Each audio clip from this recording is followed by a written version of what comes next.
Now, today we shall discuss about the UV visible spectra. So actually we understand about the different energy level in the molecule. So what are different energy level in the molecule? So there are some electronic state like this. This is the electronic state. Suppose this is the E0 means ground state, and this is the excited state. So in between the two electronic state, there are number of the vibrational state.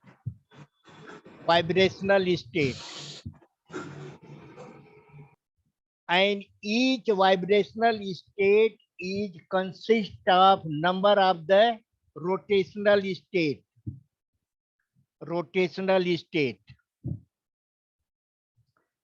These are the rotational state.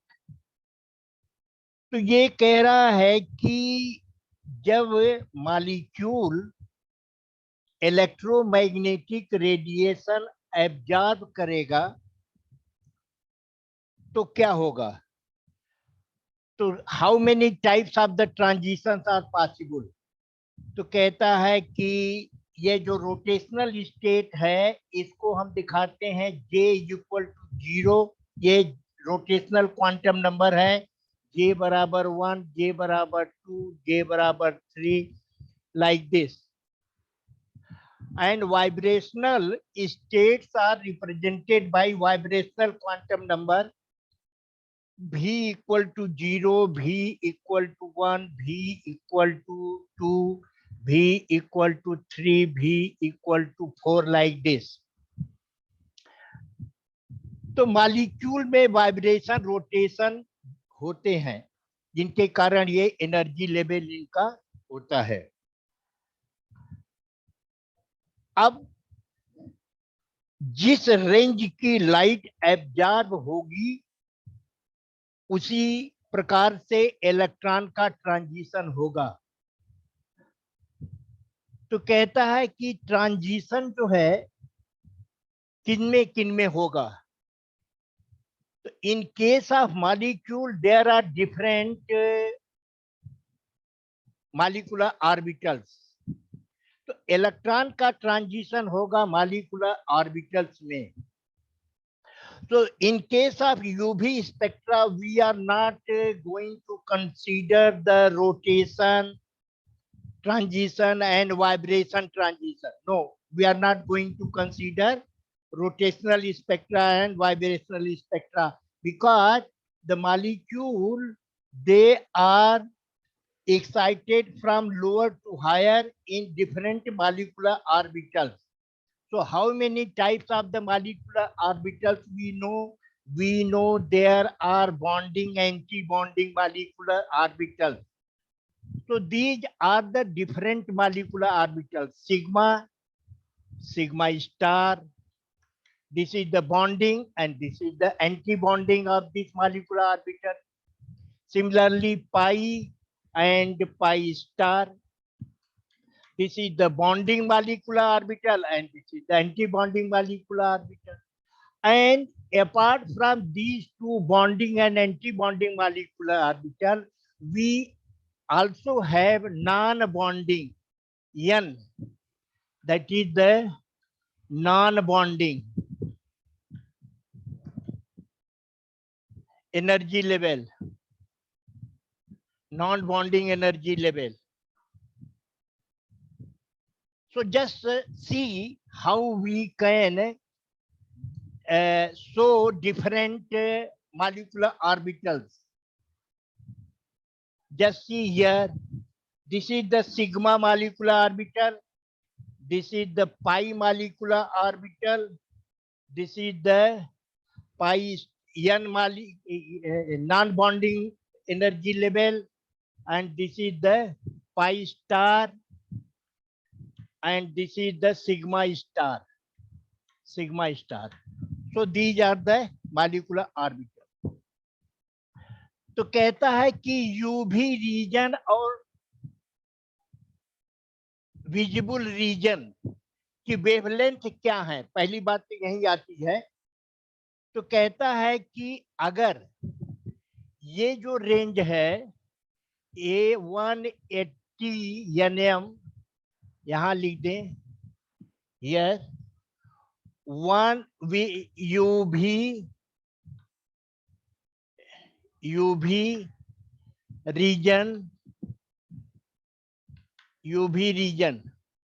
UV region जो है वो 180 से लेकर के ये 375 nm, और visible region जो है ये आपका 400 nm से लेकर के 800 nm.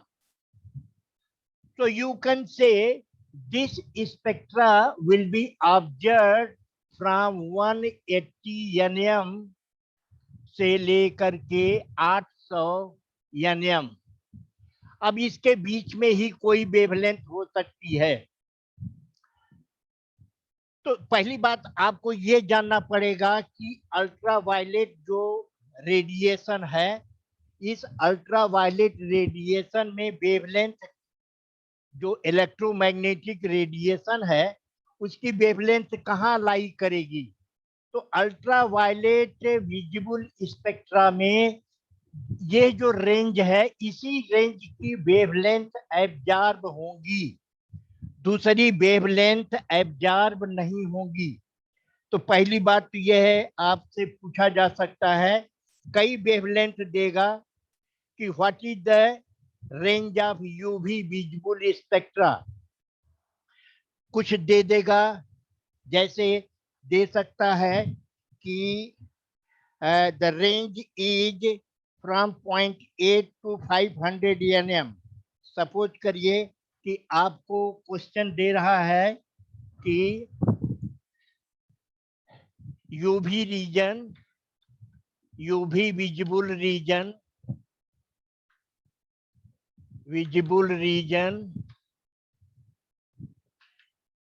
एक दिया 0.8 से लेकर के 500 nm, दूसरा दिया 400 to 800 nm, तीसरा दिया लेस देन 10 nm, चौथा दिया 1 या 200 to 800 nm। Like this different wavelength आपको दी गई है।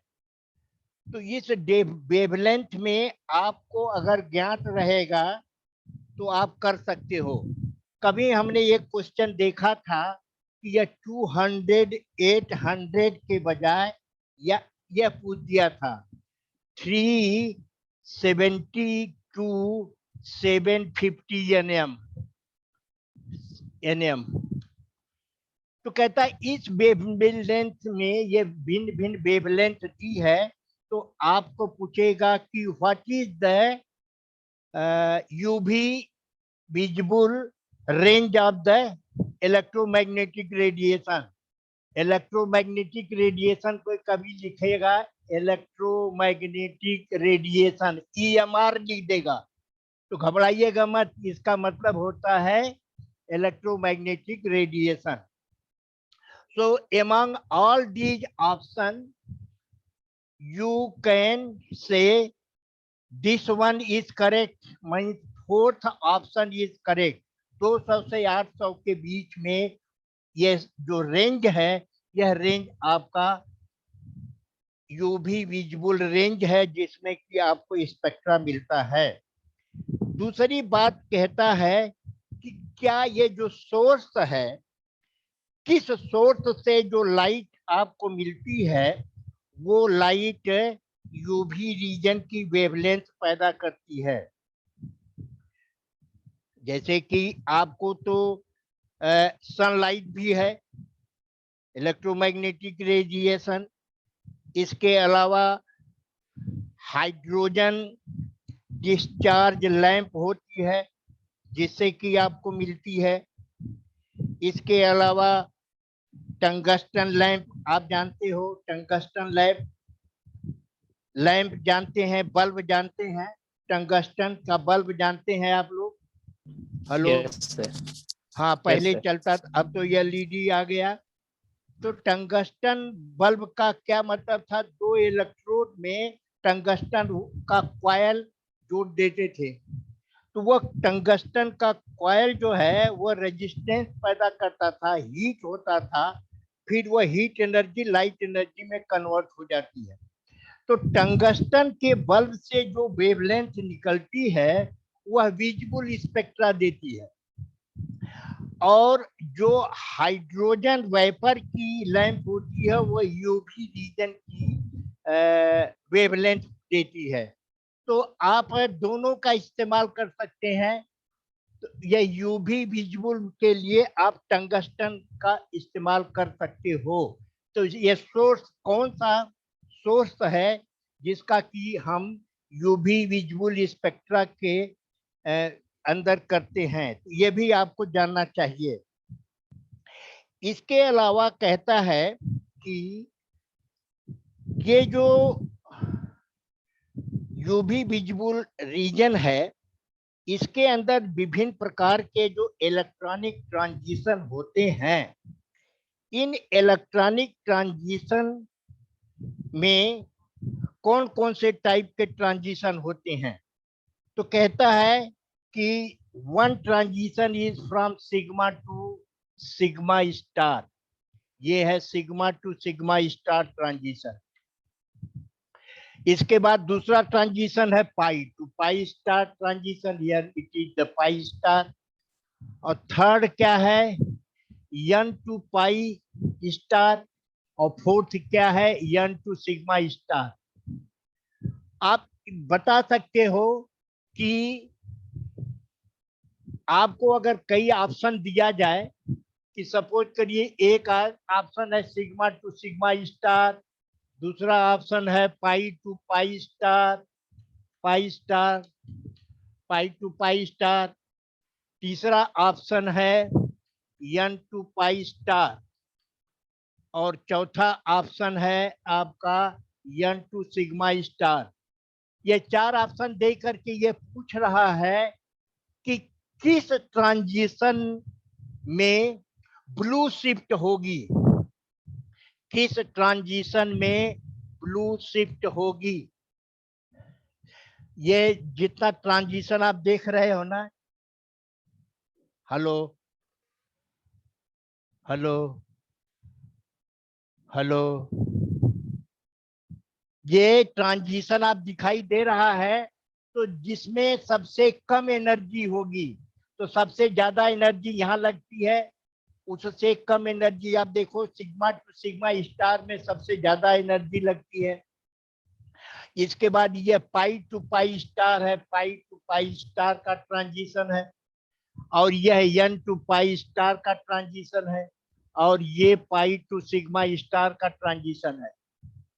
तो फिगर से ही हमको ये पता चल रहा है कि n to pi star transition ये सबसे कम एनर्जी है, difference of energy is lowest, और जिसकी लोएस्ट होगी उसकी वेवलेंथ हाईएस्ट होगी।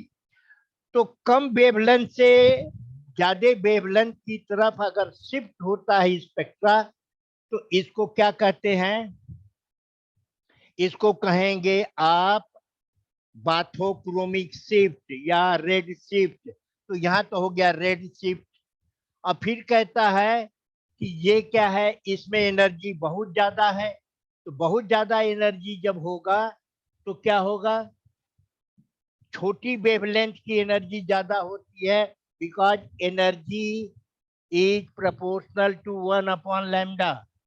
लैम्डा ज्यादा होगा तो वेवलेंथ एनर्जी कम होगी। जैसे कि रेड है, रेड की वेवलेंथ ज्यादा है, एनर्जी कम है।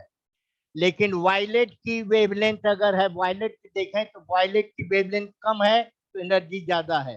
तो ज्यादा एनर्जी कमाने हैं कि ब्लू शिफ्ट की तरफ, ब्लू लाइन की तरफ जाएगा, तो this will give you the blue shift देगा। तो इन दिस वे अगर कहता है कि बाथोक्रोमिक शिफ्ट अगर है, this will give you the bathochromic shift. So in this way, you have to understand the spectra in terms of the very fundamental, बहुत fundamental के रूप में आपको देखना पड़ेगा, तभी आप स्पेक्ट्रा के बारे में समझ सकते हो। इस पे हम आपको और क्वेश्चन कराएंगे।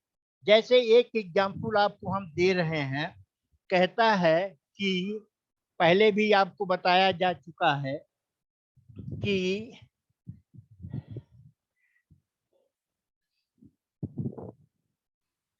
ये है फिनॉल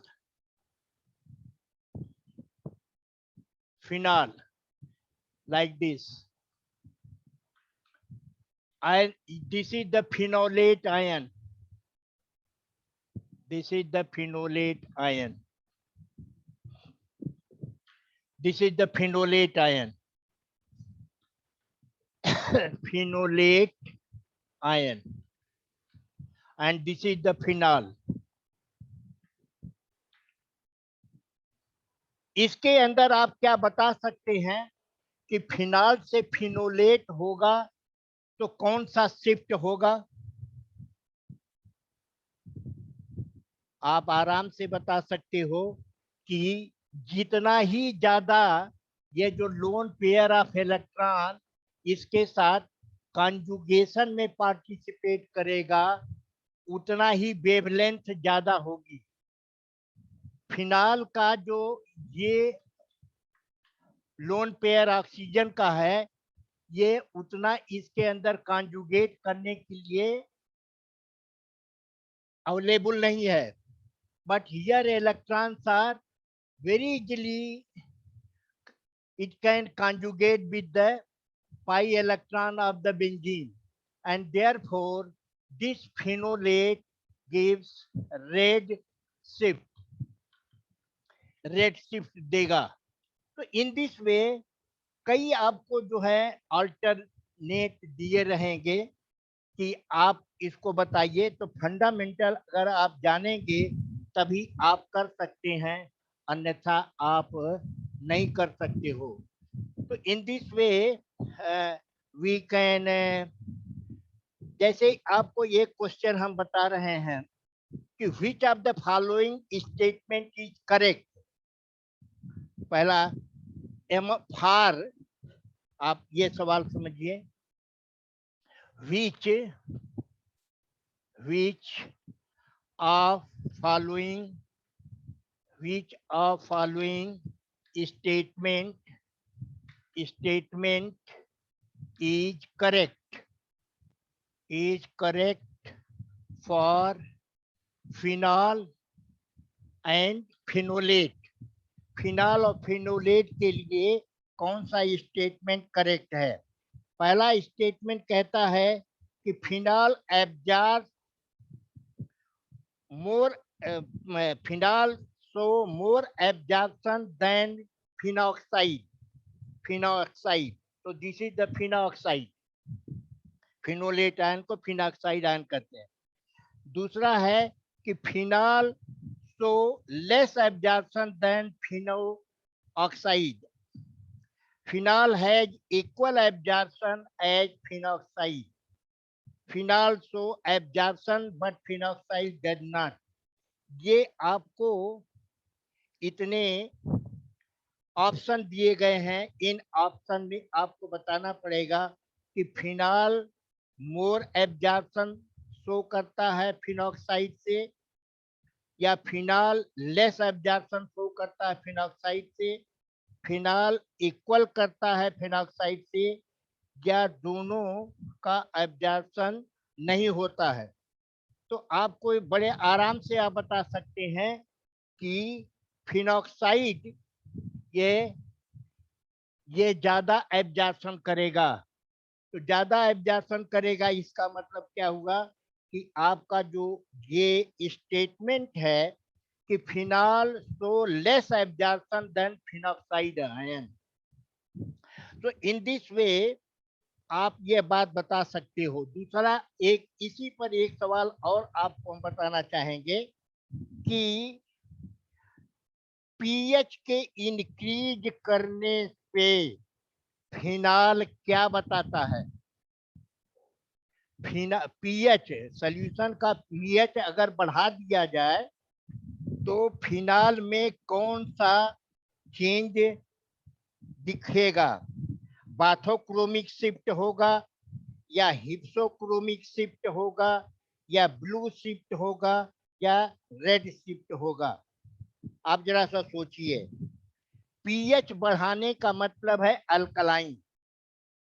अल्कलाइन कैरेक्टर अगर होगा, अगर यहाँ पर अल्कलाइन आ जाएगा, अल्कलाइन, अल्कलाइन क्या है? पीएच इसका ज्यादा है, 7 से पीएच ज्यादा है, तो कहता है सॉल्यूशन का पीएच आप बढ़ा दो। सॉल्यूशन का पीएच बढ़ा देने के बाद क्या होगा? ये अल्कलाइन होगा। अल्कलाइन होगा तो OH आयन होगा, एच आयन को ले लेगा, तो फिनाल विल चेंज इनटू फिनोलेट या फिनाल ऑक्साइड आयन। और इसमें क्या होता है? इसमें एब्जॉर्प्शन ज्यादा होगा। क्यों? क्योंकि ये जो लोन पेयर ऑफ इलेक्ट्रॉन है, ये कॉन्जुगेशन में भाग देगा, तो ये पाई कॉन्जुगेट बॉन्ड में जब कॉन्जुगेशन ज्यादा बढ़ेगा तो वेवलेंथ लाइट की बढ़ जाएगी, क्योंकि एनर्जी कम हो जाती है। तो एनर्जी लेवल के बीच में एनर्जी कम हो जाती है। एनर्जी कम हो जाती है तो कम एनर्जी चाहिए फॉर इलेक्ट्रॉनिक ट्रांजिशन।